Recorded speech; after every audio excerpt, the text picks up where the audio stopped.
বাংলার মুখ আমি দেখিয়াছি, তাই আমি পৃথিবীর রূপ খুঁজিতে চাইনি আর। অন্ধকারে জেগে উঠে ডুমুরের গাছে চেয়ে দেখি ছাতার মতন বড় পাতাটির নিচে বসে আছে ভোরের দোয়েল পাখি। চারিদিকে চেয়ে দেখি পল্লবের স্তূপ, জাম, বট, কাঁঠালের, হিজলের, অশ্বত্থের করে আছে চুপ। ফণি মনসার জপিসটি বনে তাহাদের ছায়া পড়িয়াছে। মধুকর ডিগা থেকে না জানি সে কবে চাঁদ চম্পার কাছে। এমনি হিজল, বট, তমালের নীল ছায়ায় বাংলার অপরূপ।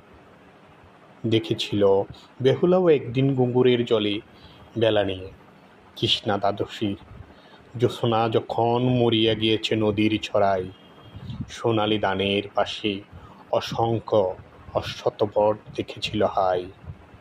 শ্যামার নরম গান শুনেছিল একদিনও মোরায় গিয়ে। ছিন্ন কঞ্জনার মতো যখন সে নেচেছিল ইন্দোরের সবাই, বাংলার নদ নদী বাট ফুল ঘুঙুরের মতো কেঁদেছিল তার পায়।